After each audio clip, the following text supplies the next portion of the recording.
Chapter 9. Persistence, the sustained effort necessary to induce faith.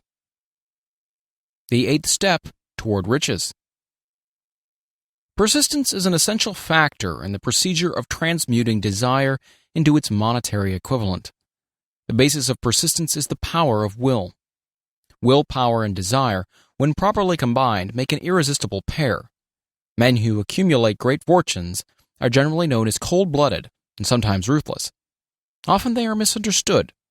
What they have is willpower, which they mix with persistence and place back of their desires to ensure the attainment of their objectives. Henry Ford has been generally misunderstood to be ruthless and cold-blooded. This misconception grew out of Ford's habit of following through in all of his plans with persistence. The majority of people are ready to throw their aims and purposes overboard and give up at the first sign of opposition or misfortune. A few carry on, despite all opposition, until they attain their goal. These few are the Fords, Carnegies, Rockefellers, and Edisons. There may be no heroic connotation to the word persistence, but the quality is to the character of man what carbon is to steel. The building of a fortune generally involves the application of the entire 13 factors of this philosophy. These principles must be understood. They must be applied with persistence by all who accumulate money. If you are following this book with the intention of applying the knowledge it contains, your first test is to your persistence. Your first test as to your persistence will come when you begin to follow the 6 steps described in the second chapter. Unless you are one of the 2 out of every 100 who already have a definite goal at which you are aiming and a definite plan for its attainment, you may read the instructions and then pass on with your daily routine and never comply with those instructions. The author is checking you up at this point because lack of persistence is one of the major causes of failure. Moreover, experience with thousands of people has proved that lack of persistence is a weakness common to the majority of men. It is a weakness which may be overcome by effort. The ease with which lack of persistence may be conquered will depend entirely upon the intensity of one's desire. The starting point of all achievement is desire. Keep this constantly in mind. Weak desires bring weak results, just as a small amount of fire makes a small amount of heat. If you find yourself lacking in persistence, this weakness may be remedied by building a stronger fire under your desires. Continue to read through to the end, then go back to Chapter 2 and start immediately to carry out the instructions given in connection with the 6 steps. The eagerness with which you follow these instructions will indicate clearly how much or how little you'd really desire to accumulate money. If you find that you are indifferent, you may be sure that you have not yet acquired the money consciousness which you must possess before you can be sure of accumulating a fortune. Fortunes gravitate to men whose minds have been prepared to attract them, just as surely as water gravitates to the ocean. In this book may be found all the stimuli necessary to attune any normal mind to the vibrations which will attract the object of one's desires.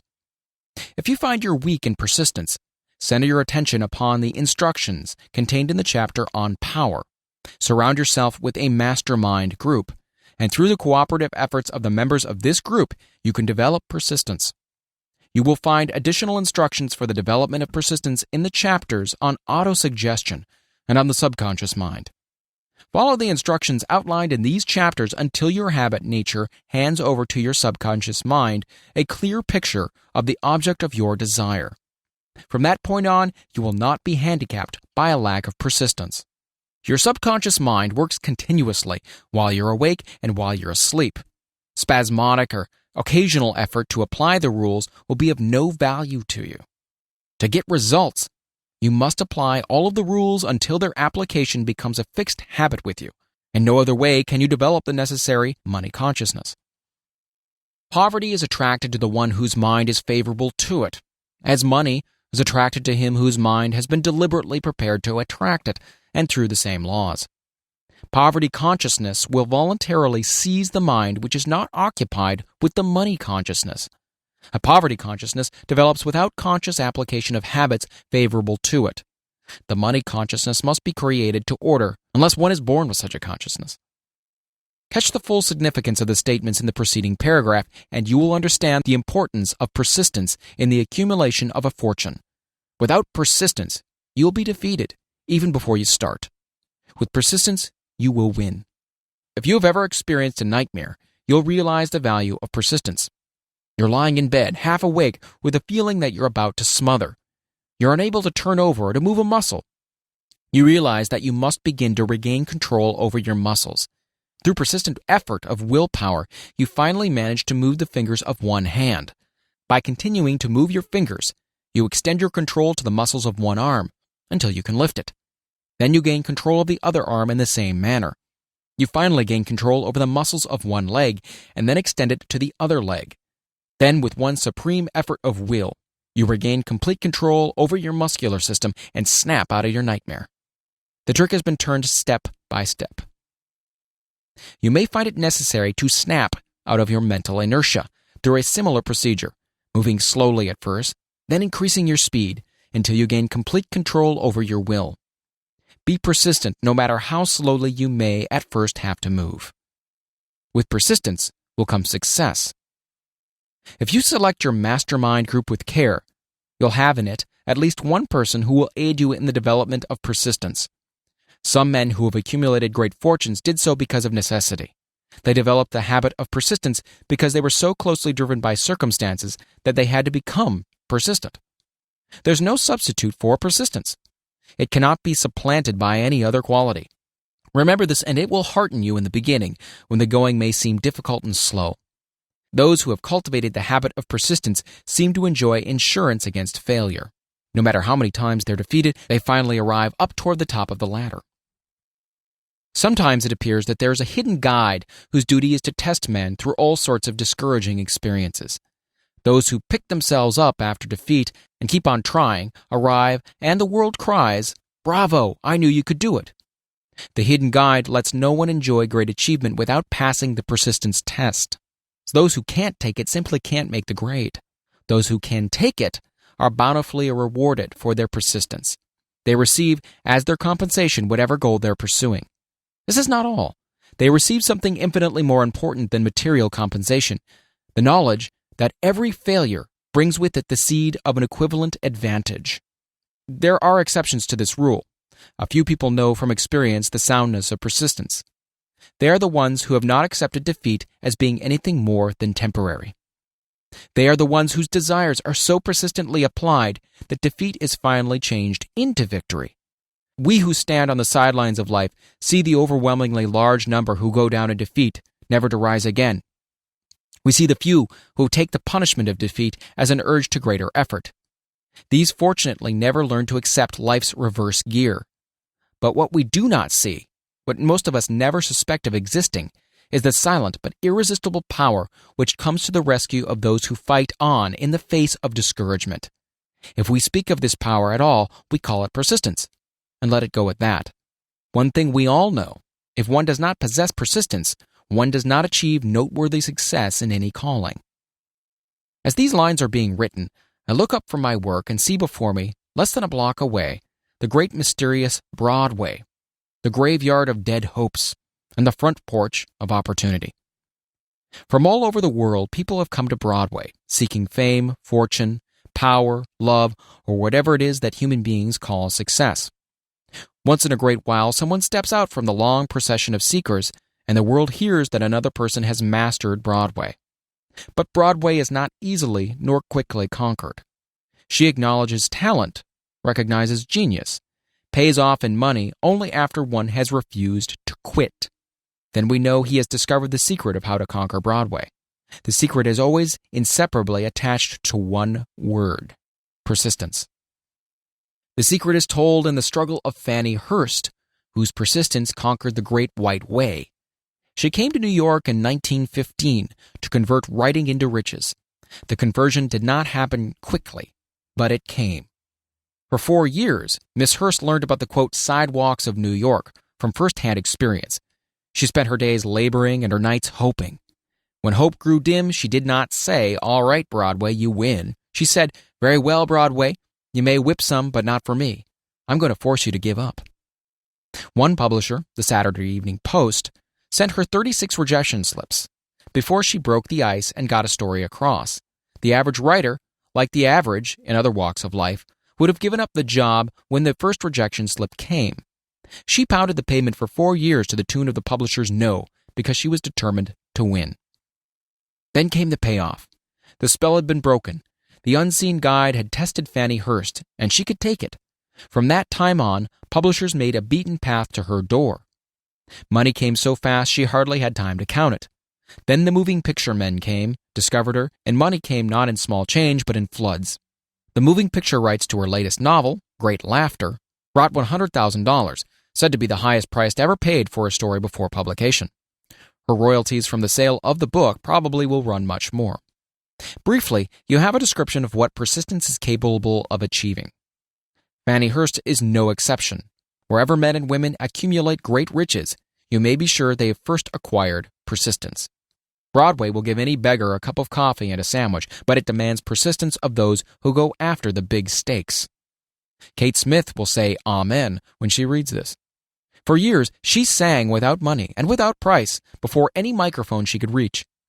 Broadway said to her, "Come on, get it, if you can take it." She did take it, until one happy day Broadway got tired and said, "What's the use? You don't know when you're whipped, so name your price and go to work in earnest." Miss Smith named her price.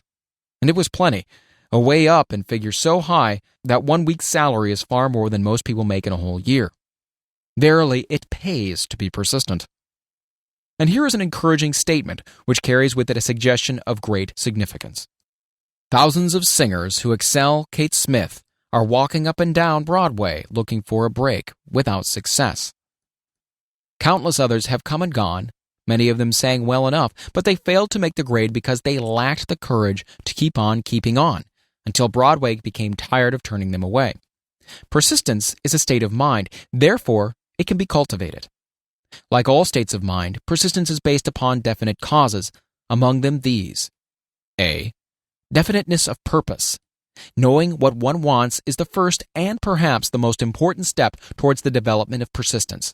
A strong motive forces one to surmount many difficulties. B. Desire. It is comparably easy to acquire and to maintain persistence in pursuing the object of intense desire. C. Self-reliance. Belief in one's ability to carry out a plan encourages one to follow the plan through with persistence. Self-reliance can be developed through the principle described in the chapter on autosuggestion. D. Definiteness of plans. Organized plans, even though they may be weak and entirely impractical, encourage persistence. E. Accurate knowledge. Knowing that one's plans are sound, based upon experience or observation, encourages persistence. Guessing instead of knowing destroys persistence. F. Cooperation. Sympathy, understanding, and harmonious cooperation with others tends to develop persistence. G. Willpower. The habit of concentrating one's thoughts upon the building of plans for the attainment of definite purpose leads to persistence. H. Habit. Persistence is the direct result of habit.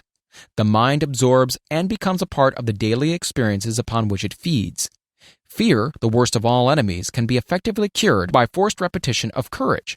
Everyone who has seen active service in a war knows this. Before leaving the subject of persistence, take inventory of yourself and determine in what particular, if any, you are lacking in this essential quality. Measure yourself courageously, point by point, and see how many of the 8 factors of persistence you lack. The analysis may lead to discoveries that will give you a new grip on yourself. Symptoms of lack of persistence. Here you'll find the real enemies which stand between you and noteworthy achievement.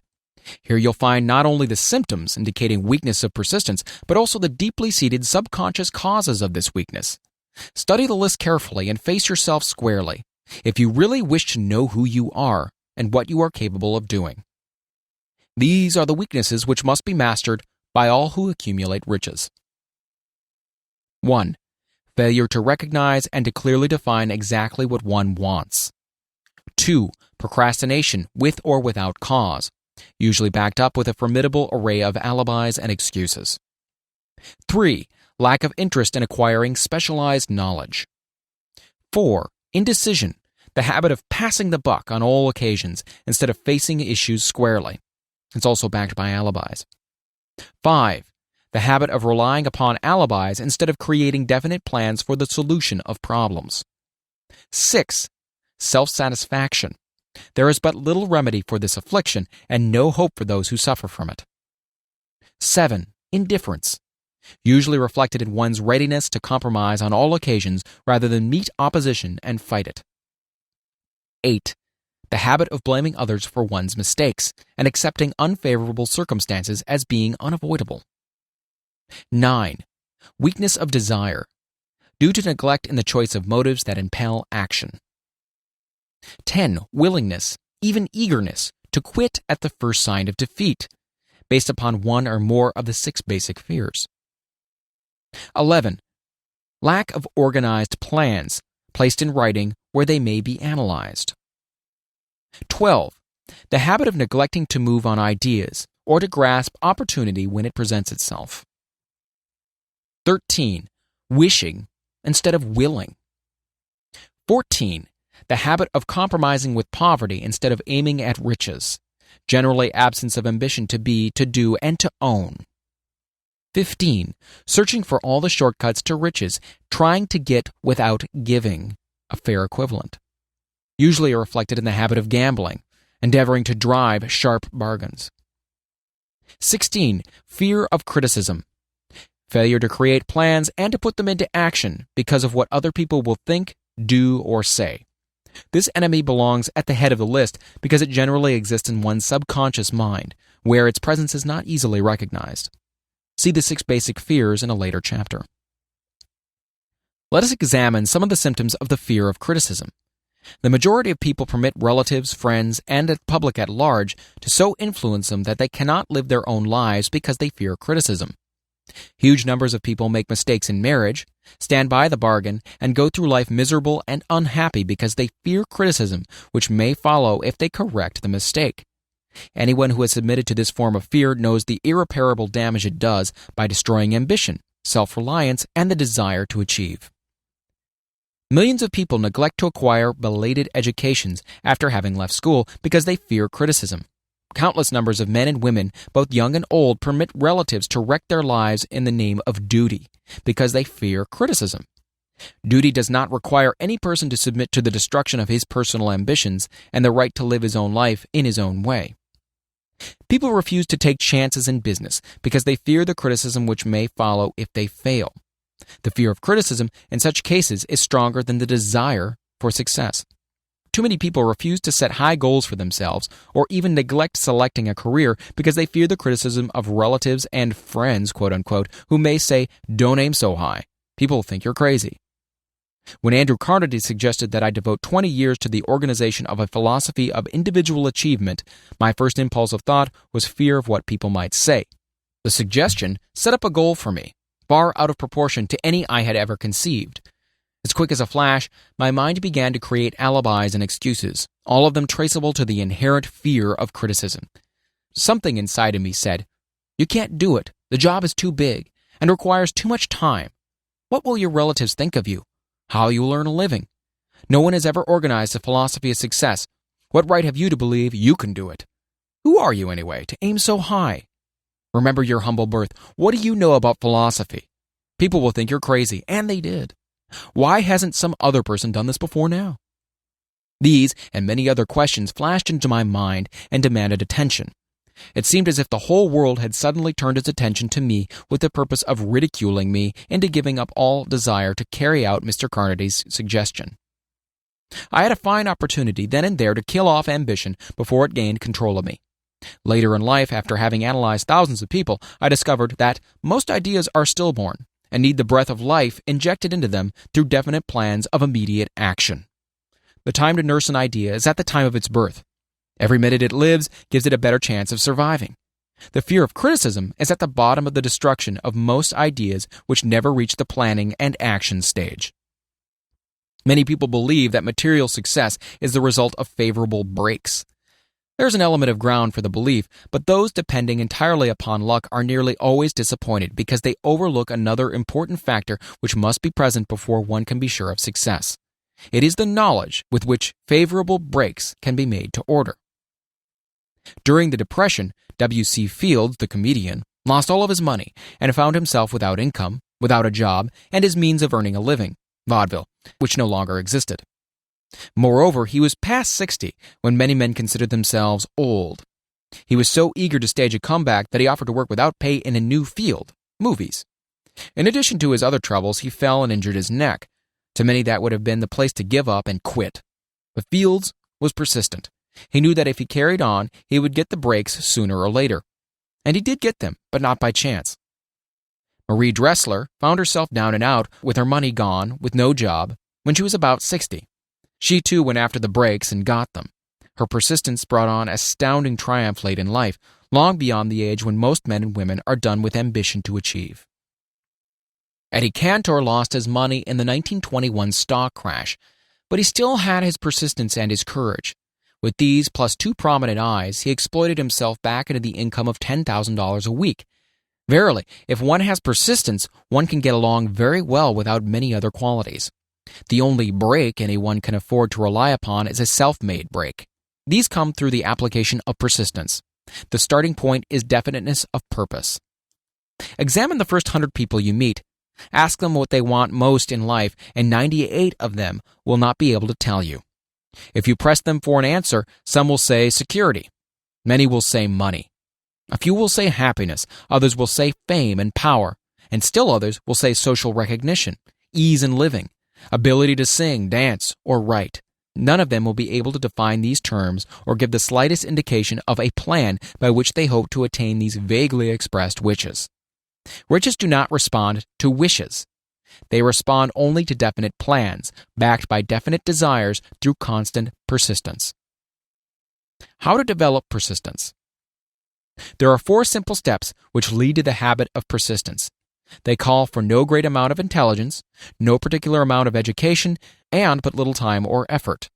The necessary steps are: 1. A definite purpose backed by a burning desire for its fulfillment. 2. A definite plan expressed in continuous action. 3.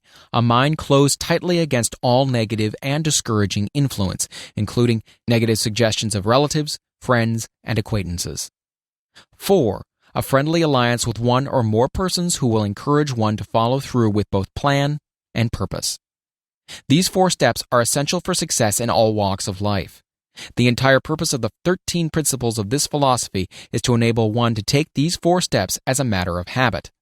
These are the steps by which one may control one's economic destiny.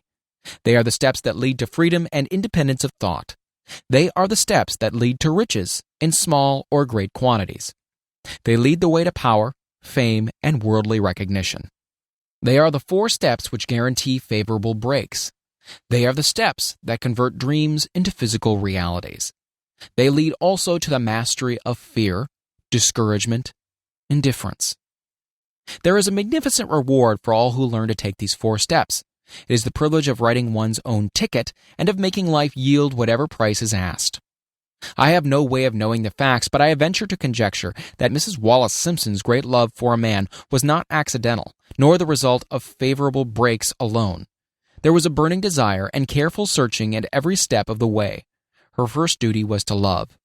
What is the greatest thing on earth? The master called it love, not man, made rules. Criticism, bitterness, slander, or political marriages. But love. The master called it love, not man-made rules, criticism, bitterness, slander, or political marriages, but love. She knew what she wanted, not after she met the Prince of Wales, but long before that. Twice when she had failed to find it, she had the courage to continue her search. To thine own self be true, and it must follow, as the night the day, thou canst not be false to any man. Her rise from obscurity was of the slow, progressive, persistent order, but it was sure. She triumphed over unbelievably long odds, and no matter who you are or what you may think of Wallace Simpson or the king who gave up his crown for her love, she is an astounding example of applied persistence, an instructor on the rules of self-determination from whom the entire world might profitably take lessons. When you think of Wallace Simpson, think of one who knew what she wanted and shook the greatest empire on earth to get it. Women who complain that this is a man's world, that women do not have an equal chance to win, owe it to themselves to study carefully the life of this unusual woman who, at an age which most women consider old, captured the affection of the most desirable bachelor in the entire world. And what of King Edward? What lesson may we learn from his part in the world's greatest drama of recent times? Did he pay too high a price for the affection of the woman of his choice? Surely no one but he can give the correct answer. The rest of us can only conjecture. This much we know: the king came into the world without his own consent. He was born to great riches without requesting them. He was persistently sought in marriage. Politicians and statesmen throughout Europe tossed dowagers and princesses at his feet. Because he was the firstborn of his parents, he inherited a crown, which he did not seek and perhaps did not desire. For more than 40 years he was not a free agent, could not live his life in his own way, but had little privacy, and finally assumed duties inflicted upon him when he ascended the throne. Some will say, with all these blessings, King Edward should have found peace of mind, contentment, and joy of living. The truth is that back of all the privileges of a crown, all the money, the fame, and the power inherited by King Edward, there was an emptiness which could be filled only by love. His greatest desire was for love. Long before he met Wallace Simpson, he doubtless felt this great universal emotion tugging at the strings of his heart, beating upon the door of his soul, and crying out for expression. But when he met a kindred spirit, crying out for the same holy privilege of expression, he recognized it, and without fear or apology, opened his heart and bade it enter. All the scandal-mongers in the world cannot destroy the beauty of this international drama, through which two people found love and had the courage to face open criticism, renounce all else to give it holy expression. King Edward's decision to give up the crown of the world's most powerful empire for the privilege of going the remainder of the way through life with the woman of his choice was a decision that required courage. The decision also had a price, but who has the right to say the price was too great? Surely not he who said, "He among you who is without sin, let him cast the first stone." As a suggestion to any evil-minded person who chooses to find fault with the Duke of Windsor because his desire was for love, and for openly declaring his love for Wallace Simpson, and giving up his throne for her, let it be remembered that the open declaration was not essential. He could have followed the custom of clandestine liaison which has prevailed in Europe for centuries, without giving up either his throne or the woman of his choice, and there would have been no complaint from either church or laity. But this unusual man was built of sterner stuff. His love was clean, it was deep and sincere. It represented the one thing which above all else he truly desired. Therefore, he took what he wanted and paid the price demanded. If Europe had been blessed with more rulers with the human heart and the traits of honesty of ex-King Edward for the past century, that unfortunate hemisphere, now seething with greed, hate, lust, political connivance, and threats of war, would have a different and a better story to tell, a story of which love and not hate would rule. In the words of Stuart Austin Weir, we raise our cup and drink this toast to ex-King Edward and Wallace Simpson. Blessed is the man who has come to know that our muted thoughts are our sweetest thoughts. Blessed is the man who, from the blackest depths, can see the luminous figure of love, and seeing, sing, and singing say, "Sweeter far than uttered lays are the thoughts I have of you." In these words would we pay tribute to the people who, more than all others of modern times, have been the victims of criticism and the recipients of abuse, because they found life's greatest treasure and claimed it. Mrs. Simpson read and approved this analysis. Most of the world will applaud the Duke of Windsor and Wallace Simpson because of their persistence in searching until they found life's greatest reward. All of us can profit by following their example in our own search for which we demand of life. What mystical power gives to men of persistence the capacity to master difficulties? Does the quality of persistence set up in one's mind some form of spiritual, mental, or chemical activity which gives one access to supernatural forces? Does infinite intelligence throw itself on the side of the person who still fights on after the battle has been lost, with the whole world on the opposing side? These and many other similar questions have arisen in my mind as I observed men like Henry Ford, who started at scratch and built an industrial empire of huge proportions, with little else in the way of a beginning but persistence. Or Thomas Edison, who, with less than 3 months of schooling, became the world's leading inventor and converted persistence into the talking machine, the moving picture machine, and the incandescent light, to say nothing of 100 or other useful inventions. I had the happy privilege of analyzing both Mr. Edison and Mr. Ford year by year over a long period of years, and therefore the opportunity to study them at close range. So I speak from actual knowledge when I say I find no quality save persistence in either of them that even remotely suggested the major source of their stupendous achievements. As one makes an impartial study of the prophets, philosophers, miracle men, and religious leaders of the past, one is drawn to the inevitable conclusion that persistence, concentration of effort, and definiteness of purpose were the major sources of their achievements. Consider, for example, the strange and fascinating story of Muhammad.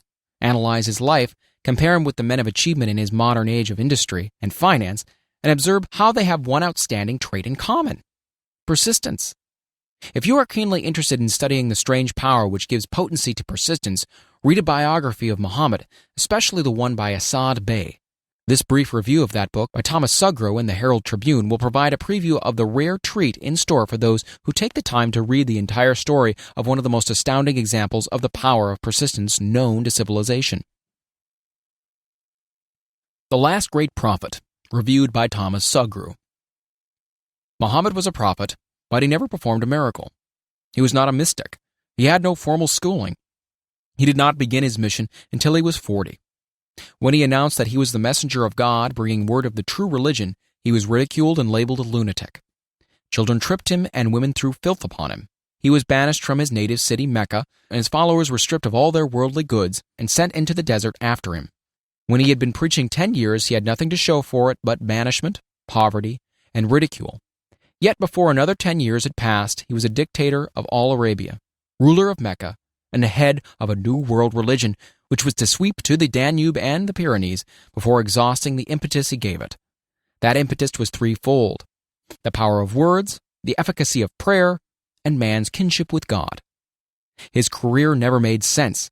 Muhammad was born to impoverished members of a leading family of Mecca. Because Mecca, the crossroads of the world, home of the magic stone called the Kaaba, great city of trade and the center of trade routes, was unsanitary, its children were sent to be raised in the desert by Bedouins. Muhammad was thus nurtured, drawing strength and health from the milk of nomad, vicarious mothers. He tended sheep and soon hired out to a rich widow as leader of her caravans. He traveled to all parts of the Eastern world, talked with many men of diverse beliefs, and observed the decline of Christianity into warring sects. When he was 28, Khadijah, the widow, looked upon him with favor and married him. Her father would have objected to such a marriage, so she got him drunk and held him up while he gave paternal blessing. For the next 12 years, Muhammad lived as a rich and respected and very shrewd trader. Then he took to wandering in the desert, and one day he returned with the first verse of the Quran and told Khadijah that the archangel Gabriel had appeared to him and said he was the messenger of God. The Quran, the revealed word of God, was the closest thing to a miracle in Muhammad's life. He had not been a poet, he had no gift of words. Yet the verses of the Quran, as he received them and recited them to the faithful, were better than any verses which the professional poets of the tribes could produce. This to the Arabs was a miracle. To them the gift of words was the greatest gift. The poet was all wonderful. In addition, the Quran said that all men were equal before God, that the world should be a democratic state, Islam. It was this political heresy, plus Muhammad's desire to destroy all the 360 idols in the courtyard of the Kaaba, which brought about his banishment. The idols brought the desert tribes to Mecca, and that meant trade. So the businessmen of Mecca, the capitalists, of which he had been one, set upon Muhammad. Then he retreated to the desert and demanded sovereignty over the world. The rise of Islam began. Out of the desert came a flame which would not be extinguished, a democratic army fighting as a unit and prepared to die without wincing. Muhammad had invited the Jews and Christians to join him, for he was not building a new religion. He was calling all who believed in one God to join in one single faith. If the Jews and Christians had accepted his invitation, Islam would have conquered the world. They didn't.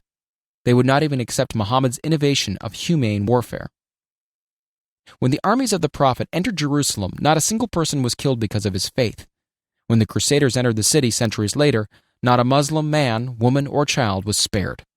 But the Christians did accept one Muslim idea: the place of learning, the university.